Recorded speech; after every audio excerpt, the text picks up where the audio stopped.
ఇక నెలకో నోటిఫికేషన్. ఇది ఏప్రిల్ 25వ తారీఖు, మే 25వ తారీఖు వరకు ఒక నోటిఫికేషన్ పడాలి. నెలకో నోటిఫికేషన్ అంటాను కదా, నెలకొక నోటిఫికేషన్ అంటే ఈ నెల 23వ తారీఖు ఇది, మళ్ళీ 23వ తారీఖు వరకు ఒక నోటిఫికేషన్ పడాలి. అది ఎన్ని వేల నోటిఫికేషన్ అనేది చూద్దాం. వాటి భర్తీ ఎప్పుడు చేస్తారు అనేది కూడా చూద్దాం.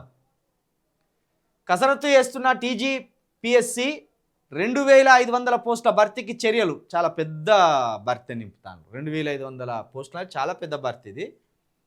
PCB, town planning, agriculture, AE, deputy EO సహా పలు పోస్టుల భర్తీకి ఏర్పాట్లు. ఇప్పటికే నోటిఫికేషన్ రిలీజ్. మిగతా పోస్టుల భర్తీకి ఆర్థిక శాఖ నుంచి క్లియరెన్స్. పరీక్షల క్లాస్ లేకుండా ప్రిపరేషన్కు తగిన సమయం ఇచ్చేలా షెడ్యూల్. ఓటీఆర్ అప్డేట్ చేసుకుంటేనే దరఖాస్తుకు అవకాశం.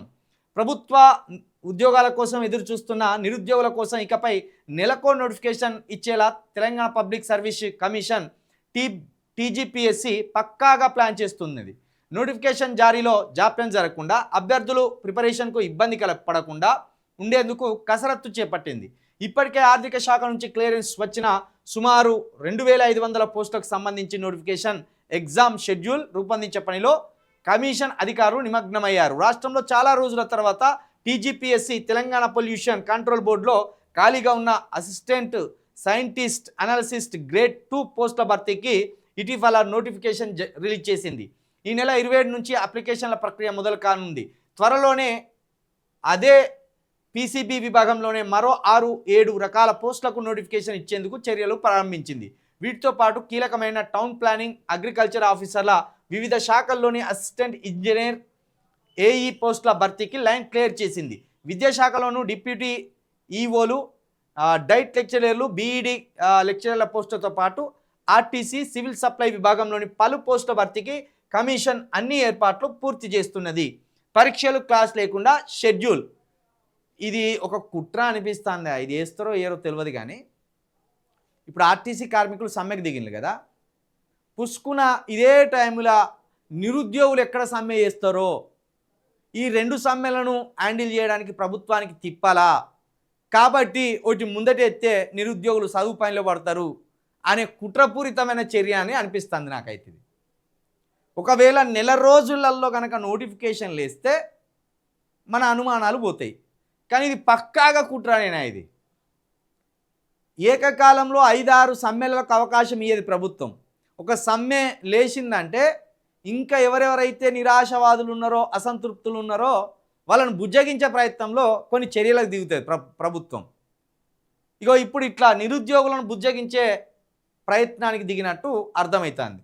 ఈ జాబులు ఎత్తారనేది నాకైతే నమ్మకం లేదు. జాబు క్యాలెండరే రిలీజ్ చేయకుండా మీరు జాబులు ఎత్తారంటారు, ఎట్లా నమ్మాలి మిమ్మల్ని? మీరు ఏమన్నారు? ప్రతి సంవత్సరం జాబ్ క్యాలెండర్ రిలీజ్ చేస్తామన్నారు. మరి ఏది జాబ్ క్యాలెండర్ రిలీజ్ కాలే?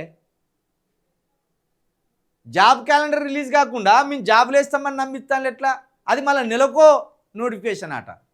కాబట్టి ఆర్టీసీ కార్మికుల సమ్మె ప్రభుత్వానికి సురుకు తగిలింది. ఆ సురుకుతోటి మళ్ళీ ఏదన్నా నిరుద్యోగులు మళ్ళీ పొగబెట్టి ప్రభుత్వం గుండెల్లో గుణపందిస్తే ఇది మొదటికి మోసం వస్తుందనే ఆలోచనతో ఇప్పుడు నిరుద్యోగులను భ్రమపరచడానికి, నిరుద్యోగులకు ఆశ పెట్టి చంపడానికి ఈ నోటిఫికేషన్ అనే ఒక డ్రామాని వెలుగు పేపర్ ద్వారా ముందుకు తీసుకొచ్చే ప్రయత్నం చేసింది. వచ్చే నెల 23 లోపు నోటిఫికేషన్ రాకపోతే ఖచ్చితంగా ఇదే నిజం. ఆర్టీసీ సమ్మె ప్రభావమే నిరుద్యోగులు కూడా చేస్తే చాలా ప్రమాదం ప్రభుత్వానికి అనే ఆలోచనతోటి రేవంత్ రెడ్డి గారి మెదల్లో మొదలైన కుట్రగా అర్థమవుతుంది. ఇది అంతే. OTR update compulsory. TGPSC OTR అప్డేట్పై చాలామంది నిరుద్యోగులు దృష్టి సారించడం లేదు. రాష్ట్రంలో సుమారు 30 లక్షల మంది ఓటీఆర్ కలిగి ఉండగా వారిలో 12 లక్షల మంది మాత్రమే రెగ్యులర్గా వివిధ పరీక్షలకు అప్లై చేసుకుంటున్నారు. అయితే ఓటీఆర్ అప్డేట్ చేసుకోవాలని టీజీపీఎస్సీ ప్రకటించింది. 2 సార్లు గడువు పెంచినా ఇప్పటికీ కేవలం 6 లక్షల మంది మాత్రమే అప్డేట్ చేసుకున్నట్టు కమిషన్ వర్గాలు చెప్తున్నాయి. కాగా కొత్త నోటిఫికేషన్లో అభ్యర్థులు దరఖాస్తు చేసుకోవాలంటే తప్పనిసరిగా ఓటీఆర్ అప్డేట్ చేసుకోవాల్సి ఉంటుంది.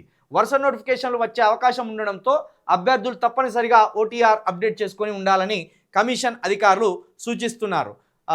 ఏదైతే నిరుద్యోగులు ఉన్నారో నోటిఫికేషన్లకు అర్హత సాధించాలంటే తప్పనిసరిగా ఈ ఓటీఆర్ అప్డేట్ను చేసుకోండి. అనవసరంగా నోటిఫికేషన్లకు మీరు దరఖాస్తు చేసుకునే అవకాశాన్ని కోల్పోయే ప్రమాదం ఉంటుంది.